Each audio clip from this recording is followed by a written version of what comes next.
कुठल्याही टीका टिप्पणीमध्ये न पडता फक्त विकास हाच एकमेव अजेंडा घेऊन आम्ही सगळेजण काम करतो आहोत।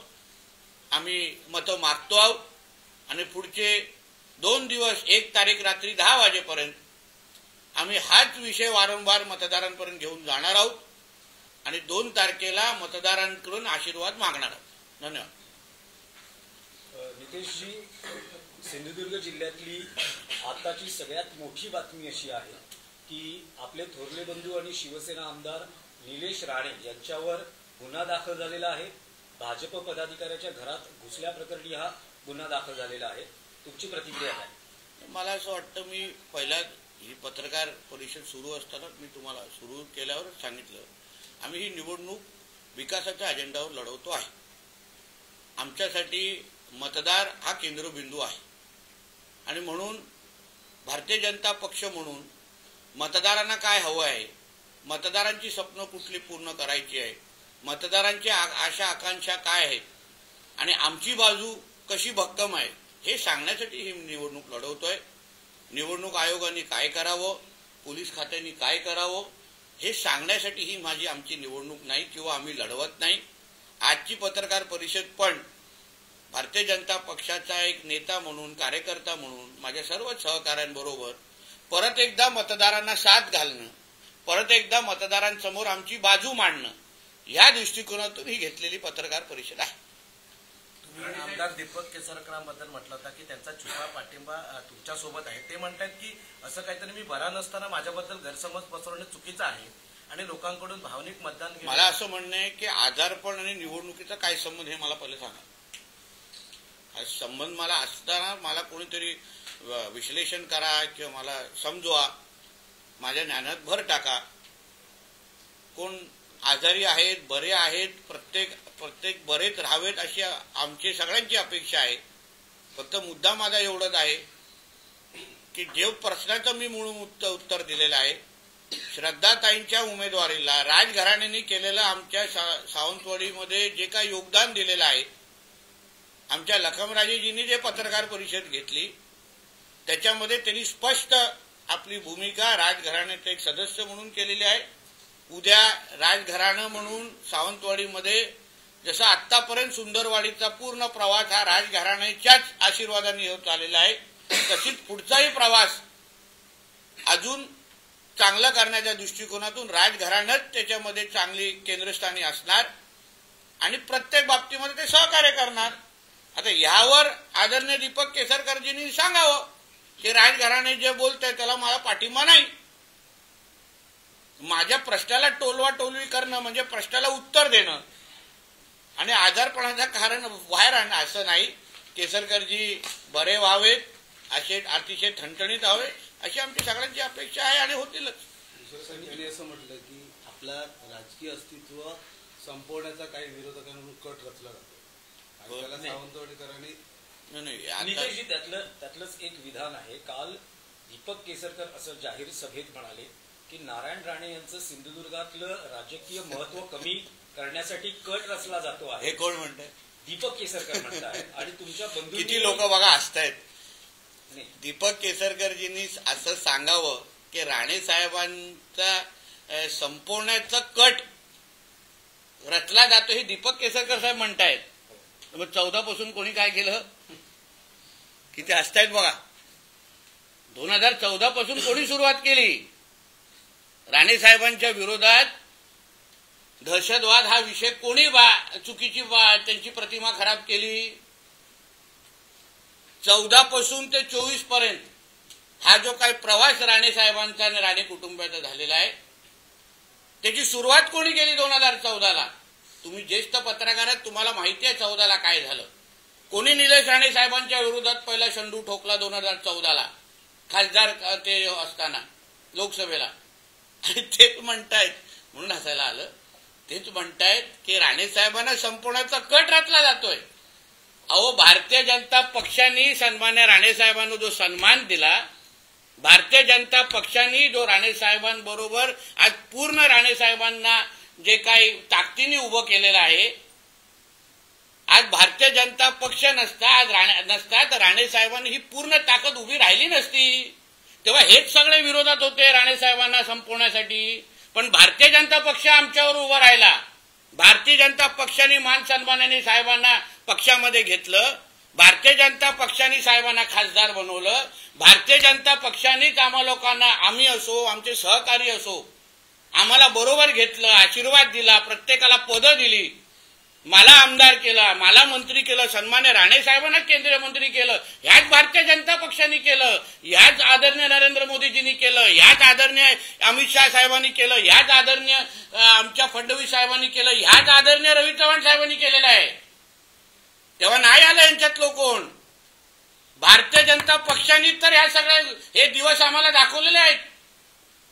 आणि आज कट रचला, म्हणजे त्यांनी असं बोलावं कट रचला जातोय राणे साहेबांना संपवण्यासाठी. अहो, आज गेल्या दौऱ्यामध्ये जेव्हा आमचे चव्हाण साहेब जिल्ह्यामध्ये आलेले, आमच्या राणे साहेब पण जिल्ह्यामध्ये होते, फोन केला, दादा मी तुम्हाला भेटायला येतोय. गेले कणकोलीच्या घरी, जेवले, त्यांच्यावर अर्धा पाऊण तास बसले, दोघंही हसले, चर्चा केली, सगळी माहिती त्यांना निवडणुकीची दिली. आणि मग घरी तिथून जिल्ह्यातून निघून गेलेले आहेत रवी चव्हाण साहेब पुढच्या बैठकीसाठी. आज आदरणीय फडणवीस साहेबांनी ज्या पद्धतीने आमच्यासाठी उभे राहिले आहेत ना, फडणवीस साहेब ज्या पद्धतीने अमित शाह साहेब उभे राहिलेले आहेत ना, हे आम्हालाच माहिती आहे.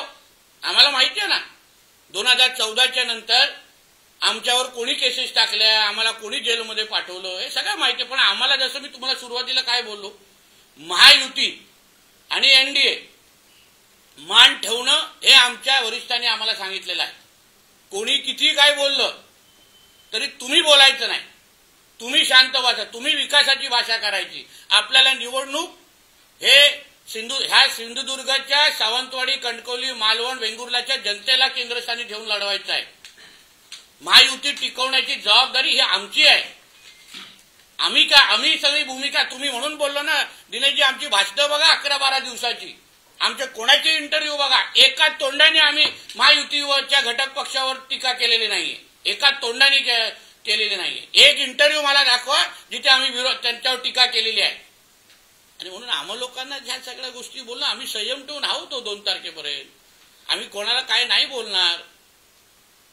युती का तुटली नाही तुटली, अरे निवडणूक संपायला आली तरी पण आमचे पत्रकार मित्र तोच प्रश्न विचारतात, युती का तोडली. अरे संपायला आली, मतदान व्हायला आलं, आता मतदान व्हायला आलं. मला वाटतं 5 तारखेपर्यंत पण तोच प्रश्न विचारणार, युती का तुटली. झाली निवडणूक, संपली. आमच्या श्रद्धाताई झाल्या नगराध्यक्ष, तरी युती का तुटली. विकासावर बोलू, चर्चा करू. आता मला सांगा, युती तुटण्याची काय कारणं होती, कोणती काय चर्चा होती. सावंतवाडीचा नगराध्यक्ष शेवटचा कुठल्या पक्षाचा होता, काय कुठल्या पक्षाचा होता, भारतीय जनता पक्षाचा होता ना. वेंगुर्लाचा कुठल्या पक्षाचा होता, सांगा मला. आता दोन्ही अगर जागात भाजपच्या होत्या तर मग भारतीय जनता पक्षाचा नगराध्यक्ष आम्ही बसवणार, कसा सोडणार सांगावं ना मला. शिवसेनेचा असेल, पोटनिवडणूक आम्ही मोजत नाही. अरे पोटनिवडणूक म्हणजे निवडणूक असते भारतीय जनता पक्षाचा, मग ते जागा आम्ही कशी सोडायची मला सांगा मला. म्हणजे ही चर्चा करण्यासाठी 2 तारखेच्या नंतर वेळ आहे. तुम्ही परत एकदा आम्हाला विनंती करतो, सिंधुदुर्गात या, निवडणूक सोडून पण कधीतरी मी तुम्हाला माहिती देतो ना. पण आता आम्ही विकास सोडून बोलणार नाही. पण नितेशजी, तुम्ही जे म्हणालात की भाजपनं तुम्हाला भरभरीत दिलेलं आहे, घवघवीत यशही दिलेलं आहे, असं असताना प्रश्न पत्रकार या नात्यानेही आहे आणि जे राजकीय विरोधक तुमचे जे म्हणता आहेत की नारायण राणे साहेबांची इच्छा होती जिल्ह्यात युती व्हावी, रत्नागिरीत युती होते पण सिंधुदुर्गात का युती होऊ शकली नाही. विरोधक असंही म्हणता आहेत की राणे साहेबांचा शब्द मानला. राणे साहेबांची इच्छा ही होती की शहर विकास आघाडी होऊ नये, कणकोली शहर विकास आघाडी होऊ नये, शिंदे साहेबांनी उद्धवजींबरोबर जाऊ नये, ही विधान त्यात राणे साहेबांचं होतं. शेवटी राणे साहेबांना हे प्रगल्भ नेते आहेत, त्यांना युत्या आघाड्या राज्याचे मुख्यमंत्री राहिलेले आहेत, त्यांना राज्य कसं चालवायचं, कशा युत्या आघाड्या होत्या हे त्यांनी आयुष्यभर अतिशय बारकाईने पाहिलेलं आहे. आणि म्हणून प्रस्ताव आले गेले, टेबलावर काय झालं नेमकं याची अतिशय उत्तम संवाद रवी चव्हाण साहेब आणि राणे साहेबांचा आहे. अतिशय उत्तम संवाद फडणवीस साहेब आणि राणे साहेबांचा. आणि म्हणून त्या लोकांना माहिती आहे ना काय विषय आहे, त्यांना माहिती आहे ना युती काय परिस्थिती कशी आहे, कशी होत नाही, काय मागण्या केल्या, सगळ्या टेबलावर माहिती आहे. आता आपल्याला सांगितलं फक्त चुकीचं चित्र दिलं जातं, आम्ही सगळंच द्यायला तयार होतो. अहो नगराध्यक्षपद मागत होते भाजपकडून, भाजपच्या हक्काचं नगराध्यक्षपद मागत होते. आम्ही बोललो का त्याबद्दल? मी गप्प होतो ना एवढा वेळ, आम्ही नाही बोललो. कारण का आम्हाला माहिती आहे विकासावर बोलण्यासाठी काहीच नाही ना. 2019 पासून मल्टी स्पेशालिस्टची जागा देण्याची क्लिअर झालेली, जागा विकास सगळी निश्चित झाली, तरी पण केसरकरांना का जमलं नाही ते संपवण्याचं, म्हणजे ती जागा मिळवून देण्याची? का अजूनपर्यंत आरोग्याची व्यवस्थेबद्दल सावंतवाडी आणि वेंगुर्ल्याचे लोक आजही बोंब का मारतायत? आपण आमदार आहात ना, आपण मंत्री झालेला आहात ना, उत्तर द्या ना जनतेला. आरोग्याची व्यवस्थेबद्दल का केलं नाही? काय डॉक्टर का दिले नाही तिथे?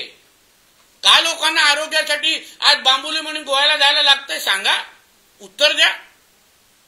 म्हणून माझं असं म्हणणं आहे, ह्याच्यामध्ये उगाच राजकारण कोणी करू नये. आमच्या रवी चव्हाण साहेबांवर कोणीही आरोप अशा पद्धतीने करू नये. चव्हाण साहेबांनी आदरणीय राणे साहेबांसाठी लोकसभेच्या निवडणुकीमध्ये काय केलं हे आम्हाला चांगलं माहिती आहे. विधानसभेसाठी काय केलं हे चांगलं माहिती आहे. आणि मी आज पण सांगतो, आदरणीय निलेशजींचा पण बळीचा बकरा केला जातोय, त्यांना एकटं पाडलं जात आहे. का दुसरा शिवसेनेचा नेता बोलत नाहीये? का बोलत नाहीये? उदयजी येऊन का रवी चव्हाण साहेबांवर टीका करत नाहीये? त्यांना का पुढे बोला? अजून निलेशजींच्या समर्थनात एक पण शिवसेनेचा नेता का उतरत नाहीये? तिथे ते गुलाबराव पाटील कुठल्या तरी राज्यातल्या एका जिल्ह्याच्या शहराच्या नगरपालिकेमध्ये राणे साहेबांची कशी खिल्ली उडवतात दाखवू का व्हिडिओ? दाखवू का व्हिडिओ? मग का कोण बोलत नाहीये? निलेशजी बोलतात ते खरं, एक शिवसेनेचा नेता बोलत नाही, ना रत्नागिरीचा, ना कोकणातला, ना महाराष्ट्रातला. त्यांना का एकटं पाडलं जातंय? का नाही सपोर्टिंग? आपले दीपक केसरकर साहेबांनी घ्यावं, रवी चव्हाण साहेबांचं नाव घ्यावं ना. तोडवतात कशाला एक प्रश्न? म्हणून या बाबतीमध्ये 2 तारखेनंतर जसं निलेशजी बोलले आहेत, आम्ही लोक आपण बसू, फडणवीस साहेबांबरोबर बसू, चव्हाण साहेबांबरोबर बसू, महायुती म्हणून ह्याच्यातून काय मार्ग निघतो आपण पाहू ना. पण उगाच त्याच्यामुळे ह्या निवडणुकाच विकासात सोडून, अरे 11 महिने आम्ही मेहनत केली आहे, मी पालकमंत्री म्हणून मेहनत केलेली आहे, मी 11 महिन्यामध्ये राज्य सरकार म्हणून आम्ही भरपूर ह्या शहरांना निधी दिलेली आहे, कामं केलेली आहे, त्याच्यावर बोलायचंच नाही, त्याच्यावर चर्चाच करायची नाही. सावंतवाडीसाठी काय तुमचा विकासाचा प्लॅन आहे हा विचारत नाही. इथे केस झाल्या, तिथे केस, एवढाच इंटरेस्ट. आता आक्षेप आहे स्पेशालिटी आणि मल्टी स्पेशालिटीचा मुद्दा तुम्ही काढला. 2014 पासून महायुतीचं सरकार राज्यात आहे, मुख्यमंत्री देवेंद्र फडणवीस होते, आजही तो प्रकल्प झालेला आहे. दुसरीकडे ज्या रेल्वे टर्मिनसचा नारळ फोडला गेला ते पण अदृश्य दिसतं. हो, पण तुमच्या आमदारांना उत्तर मागितलं पाहिजे. तुम्ही आमदार तुमचे पालकमंत्री पण होते. आज मी पालकमंत्री आहे ना, मी प्रश्न सोडून दाखवतो लखमराजे आणि आमच्या श्रद्धाताईंबरोबर, ऑन रेकॉर्ड सांगतोय, ऑन रेकॉर्ड. पण त्याचबरोबर तुमच्या सावंतवाडीच्या प्रायव्हेट डॉक्टरांना पण विश्वासात घेणार मी. चांगली आरोग्य सेवा देण्याची जबाबदारी ही पालकमंत्री म्हणून माझी आहे आणि मी देणार, कुठल्याही परिस्थितीत देणार. मला नाही आवडत माझी मुलं, आमच्या जिल्ह्यातली मुलं गोव्याला नोकऱ्यांसाठी जातात, आम्हाला नाही आवडत. आम्हाला नाही आवडत आमचे पेशंट गोवा बांबुलमच्या हॉस्पिटलमध्ये जाणं आम्हाला बिलकुल आवडत नाही. म्हणून तर राणे साहेबांनी या जिल्ह्यामध्ये एवढं मोठं हॉस्पिटल बांधलं. आणि म्हणून ज्या ज्या पद्धतीने पाहिजे त्या त्या पद्धतीची आरोग्य शासकीयची व्यवस्था आहे. आज पालकमंत्री अधिकार माझ्याकडे, मी तुम्हाला निश्चितपणे नीट करून दाखवू. दीपक केसरकर असं म्हटलं की गेली 30 वर्ष सावंतवाडी शहर मी शांत ठेवलं, विकास केला, त्यामुळे आता चुकीच्या लोकांच्या हातात तुम्ही सत्ता देऊ नका. काय झालं सावंतवाडीमध्ये? असं अशांत असं काय झालं? कृपया मला सांगा. तुम्हाला कुठला एक घटना रिपोर्ट करायला लागली? एक तरी घटना कुठलं तरी रिपोर्ट करायला लागली? आज मी जिल्ह्याचा पालकमंत्री आणि कॅबिनेट मंत्री आहे राज्याचा. हा माझा जिल्हा आहे, ज्या जिल्ह्याचा पालकमंत्री मी आहे. माझ्या जनतेला शांततेत आणि सुखाने ठेवण्याची नैतिक आणि सर्वात पहिली जबाबदारी माझी आहे. पोलिसांच्या माध्यमातून कोणालाही माझ्या जिल्ह्यामध्ये कुठलंही चुकीचं करायला मीच देणार नाही. जबाबदारी माझी आहे. म्हणून दीपकजी केसरकर साहेबांनी निश्चिंत राहावं. नितेश राणे पालकमंत्री असेपर्यंत ज्या जिल्ह्याची प्रतिमा कोणीही खराब करू शकणार नाही. तुम्ही म्हणताय की विकासाच्या मुद्द्यावरील सिंधुदुर्ग जिल्ह्यातली निवडणूक लढवली जात आहे, परंतु तुमच्याच मित्रपक्षात असलेले लोक वारंवार सांगतायत की आता रेट लागला आहे मतदारांना. या लोकशाहीत किती योग्य आहे? हो, पण ते मला असं वाटतं त्यांच्याकडे जी माहिती ती त्यांना विचारली पाहिजे ना. आम्ही तर विकासावर एक लक्षात घ्या, आरोप आहेत ते. आता आम्ही उद्या असेच आरोप केले तर, पण आम्ही त्या घाणेरड्या याच्यामध्ये जातच नाही ना. आम्ही विकासावर फोकस ठेवतोय ना. अहो, आरोप करण्यासाठी कोणी काही करू शकतं. एवढा रेट उघडलाय, तेवढा रेट उघडलाय, ह्या केलाय, हे तुम्हाला जेव्हा सांगण्यासाठी काय नसतं ना. तुमचा उमेदवार, तुमचे नगरसेवक, तुमचा जाहीरनामा काय आहे हे सांगण्यासाठी काय नसतं ना. म्हणून हे सगळे इकडे तिकडे विषय हलवायचे, बाकी काहीच नाही. त्यामध्ये अर्थच नाही या गोष्टीमध्ये. तुम्ही सांगा ना लोकांना तुम्ही काय करणार आहात, लोक समाधानी होतील. असे आरोप कोण बेछूट आरोप कोण पण करू सुटणार. द्या पुरावे. आपल्याला इलेक्शन कमिशन दखल घेईल. नितेश, पुन्हा एक राजकीय विषयच आहे.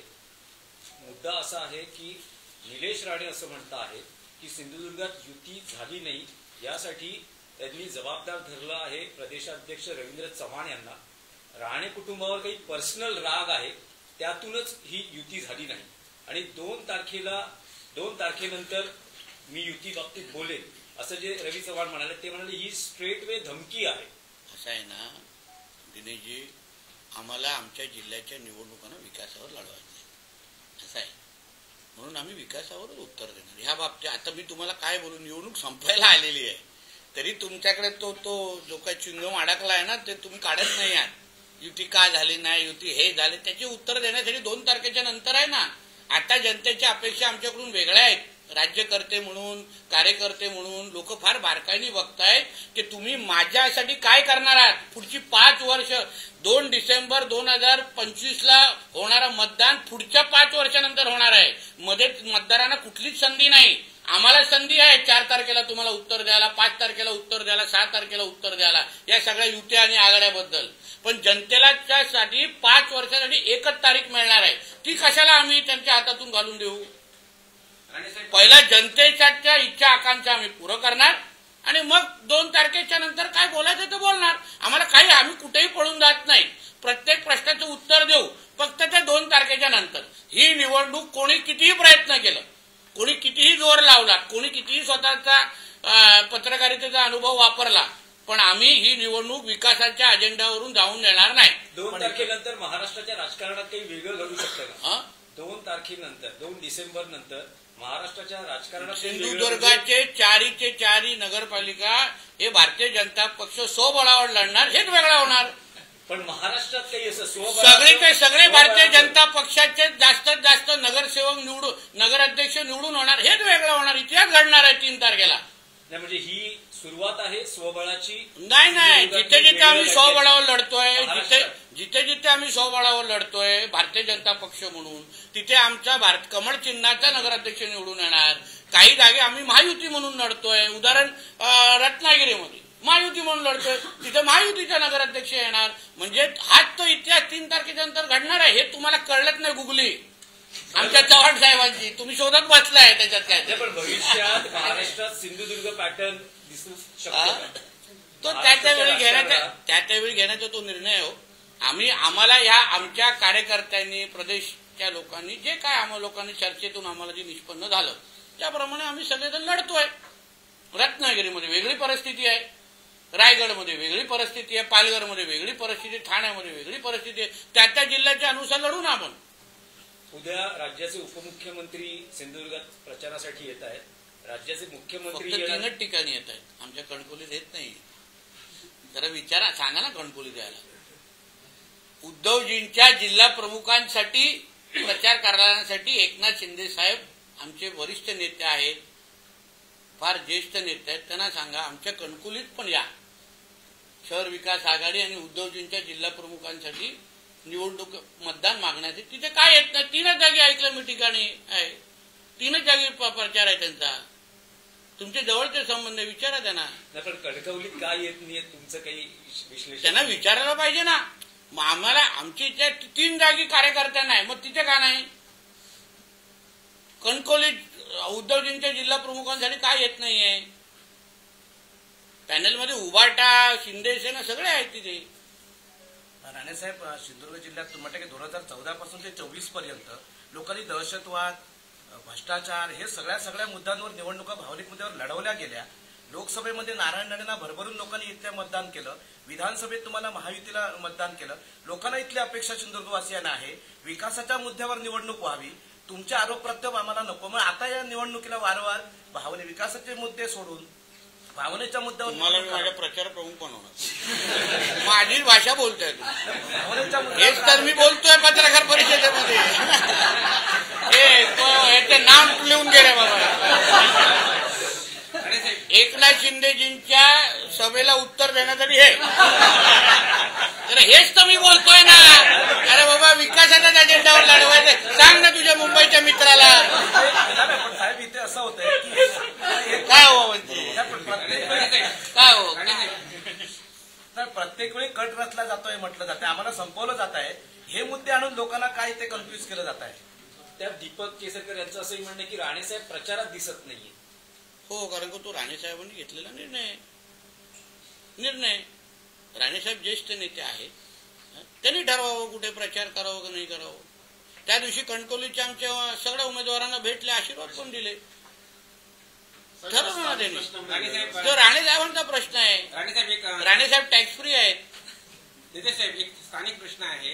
राणेसाहेब, धन्यवाद. स्थानिक प्रश्न आहे. आपण ज्या संस्थांच्या राजवाड्यात आहात, हा संस्थांचा कारभार बापूसाहेब महाराजांनी चालवला आणि त्यांना महात्मा गांधींनी रामराज्य म्हटलं. या संस्थांवर आज तगायत कोणी वाकड्या नजरेने पाहिलं नव्हतं. कोणी युवराज असो, राजेसाहेब असो, त्यांना मानाचा मुद्राच केला जात होता. त्या संस्थांवर या निवडणुकीच्या निमित्ताने आज टीका टिप्पणी होते. कसं पाहताय आपण? दुर्दैव आहे, अतिशय दुर्दैव आहे. कारण का ह्याचं कारण असं आहे, राजघराणं हे राजकारणाच्या पलीकडचं आहे. त्यांचं स्थान सिंधुदुर्गांसाठी किंवा सावंतवाडीसाठी हे राजकारणाच्या पलीकडचं आहे. मी वारंवार ह्या निवडणुकीमध्ये माझी भाषणं बघा, आमचे इंटरव्ह्यू बघा, मी वारंवार सांगतोय. श्रद्धाताई असतील, रकमराजे असतील किंवा राजघराण्याच्या प्रत्येक व्यक्तीने आज ज्या सावंतवाडीमध्ये आपण उभे आहोत, ह्यांनी आपलं योगदान दिलं नसतं ना, आज आपण या सावंतवाडीमध्ये उभे पण नसतो.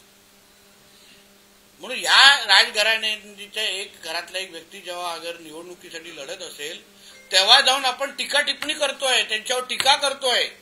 उद्या अगर ह्यांनी त्या काळात, उद्यापेक्षा त्या काळात अगर ठरवलं असतं की आम्हाला सावंतवाडीकडे काहीच करायचं नाही, तर झालं असतं का? सावंतवाडी घडली असती का आपली?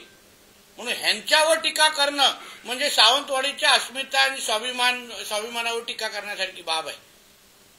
आणि म्हणूनच त्याची दखल माझ्या पलीकडे सावंतवाडीची जनता निश्चित पद्धतीने घेणार. आज श्रद्धाताई प्रत्येक घराघरापर्यंत पोहोचलायत, प्रत्येकाशी संवाद साधतायत, प्रत्येक जण त्यांना आपल्या घरातली मुलगी आणि सून म्हणून त्यांना स्वीकारतायत, त्यांना आशीर्वाद देत आहेत आणि त्याच आपुलकीने प्रत्येकाशी भेटतायत. त्यांना भेटल्यानंतर कोणच आता त्यांच्या एवढे म्हणजे सावंत आता पण त्या फिरतायत, कोणच बोलणार नाही ह्या राजघराण्यातला आहे. जेवढ्या सामान्य व्यक्तीसारख्या आमच्या श्रद्धाताई सगळ्यांची बोलतायत, चर्चा करतायत. लखमराजेजी दिवस रात्र भारतीय जनता पक्षासाठी काम करतायत, मेहनत करतायत. प्रत्येक परवा त्यांची झालेली पत्रकार परिषद फार बारकाईने बघा, ऐका.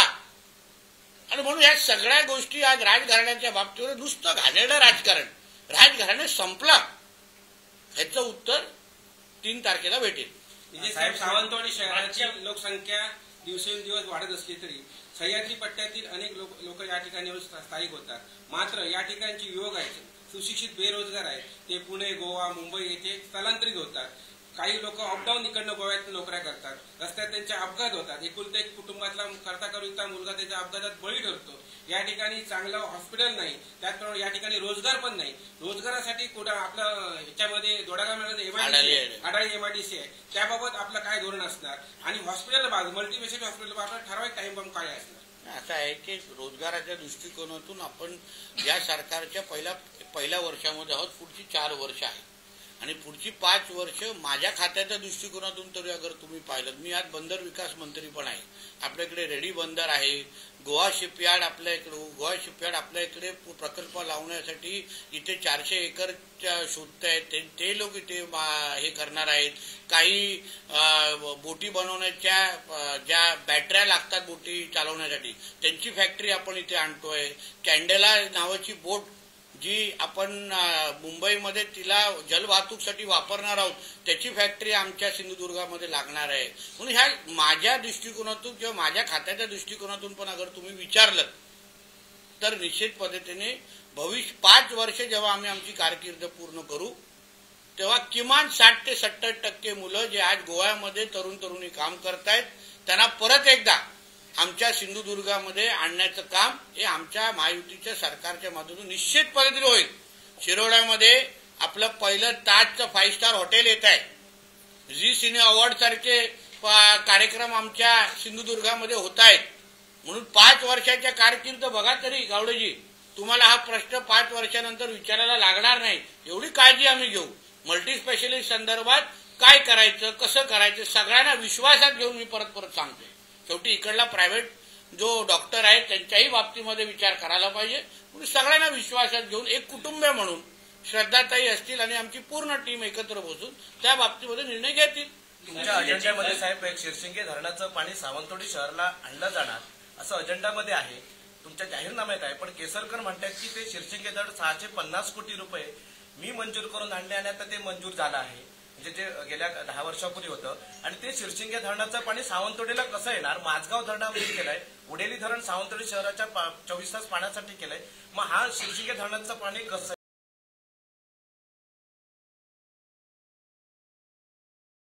त्यासाठी तुम्ही 2 तारखेची वाट पहा. आम्हाला सावंतवाडीकरांनी नगराध्यक्षाच्या रूपाने काही अधिकार देऊन दे. आमचे नगरसेवक निवडून आल्यानंतर सावंतवाडीकरांचा संदेश आमच्यापर्यंत पोहोचून दे की बाबा श्रद्धाताई आणि तुम्ही सगळे नगरसेवक मिळून आमच्या सावंतवाडी शहरासाठी तुम्ही निर्णय घ्या. हा अधिकार एकदा सावंतवाडीकरांनी आम्हाला देऊन दे आणि मग नंतर हे सगळे प्रश्न सोडवण्याच्या दृष्टिकोनातून पुढची 5 वर्ष आहेत. शेवटी आपण सत्तेचे आम्ही सहभागी आहोत. जसं लखमराजींनी पण काय बोलले त्या दिवशी, आम्ही बसणार नाही एकत्र. दीपकजी आणि आम्ही 2 तारखेच्या नंतर बसणार होतो एकत्र. म्हणून काय बोललो, अंदर की बात आहे. कितींदा बोलू तुम्हाला, आम्ही बसणार एकत्र, चर्चा करून हे सगळे विषय एकत्रच मिटवणार आहेत.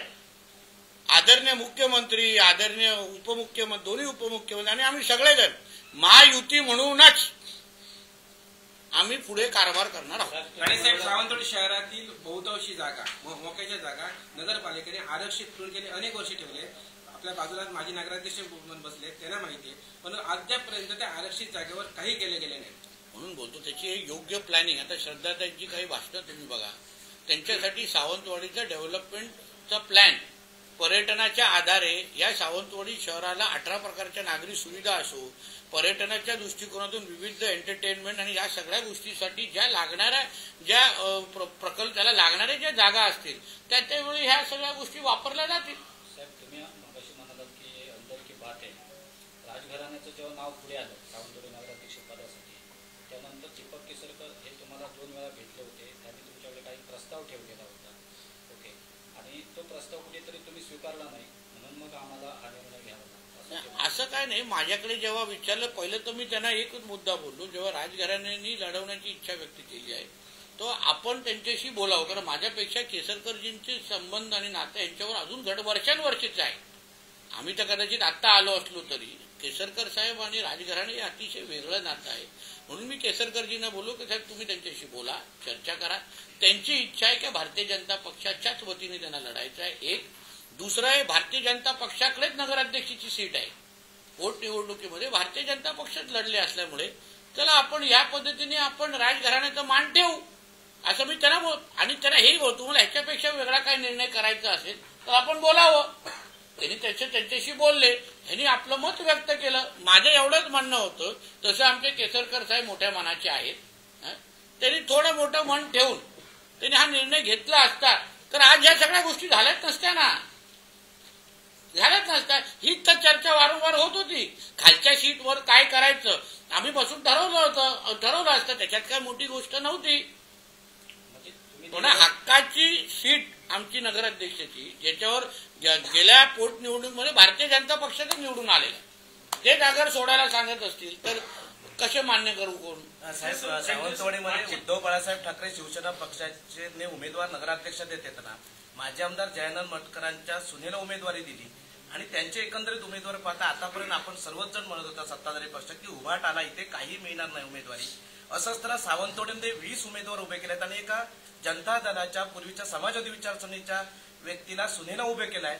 हे आव्हान आहे का? आता हे जनतेने उत्तर द्यावं ना त्याचं. आम्ही आमची बाजू तुम्हाला परत सांगतो. आम्ही कुठलीही निवडणूक सोपी घेत नाही.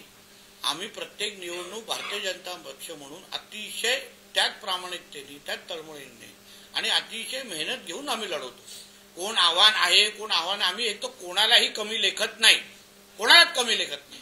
प्रत्येक जण आपल्या आपल्या ताकदीचा आहे. प्रत्येक जण आपल्या आपल्या पद्धतीच्या त्या निवडणुका लढवतोय आणि म्हणून त्याही त्यांच्या पद्धतीने निवडणूक लढवत आहेत. आम्ही आमच्या पद्धतीने निवडणूक लढवतो. शेवटी हा पर्याय किंवा हा निर्णय इकडल्या मतदारांना घ्यायचा आहे. मतदारांनी ठरवायचं की बाबा हिला ह्यांना संधी द्यायची आहे की ह्यांना संधी द्यायची.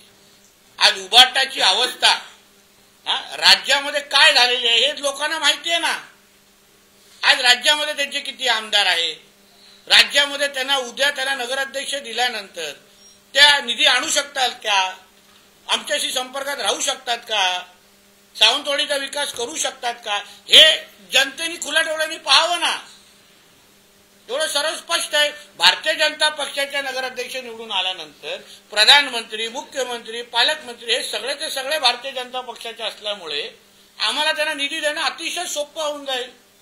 इथे जे आजच्या प्रेसमध्ये 4-5 वेळा उल्लेख झाला तो मल्टी स्पेशालिस्ट हॉस्पिटलचा, जे हॉस्पिटल जे रखडलंय ते राजकारणामुळे रखडलंय आणि त्याच्याबद्दल स्पष्टता दिली ना त्यांनी त्यांच्या पत्रात. आपल्याकडे नेतृत्व म्हणून ते म्हणजे सेम टू यू म्हणून माझ्यापेक्षा चांगलं समजवलंय लखमराजेजीने आणि त्यांच्या तोंडातून तांत्रिक पद्धतीने ते समजवणं हे आपल्यासाठी अतिशय महत्वाचं आहे.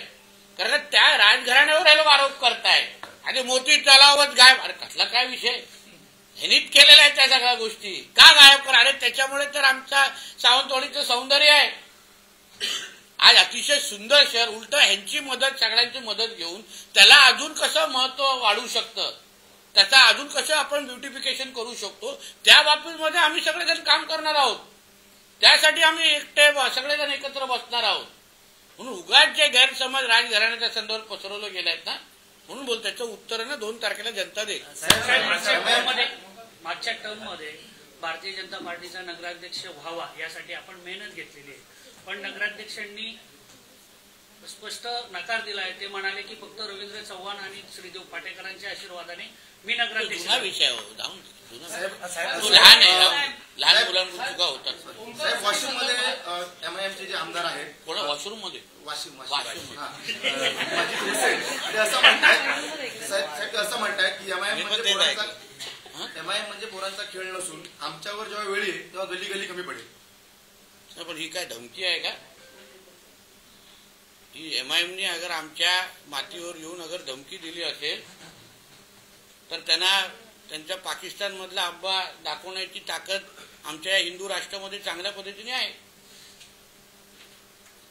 म्हणून त्यांच्या ओवेसीचा पजामाचा नाडा कसा खालती खेचायचा हा आम्हाला लोकांना चांगल्या पद्धतीने माहिती आहे. आणि तो लंगोट पण घालतो का नाही हे माहित नाही मला.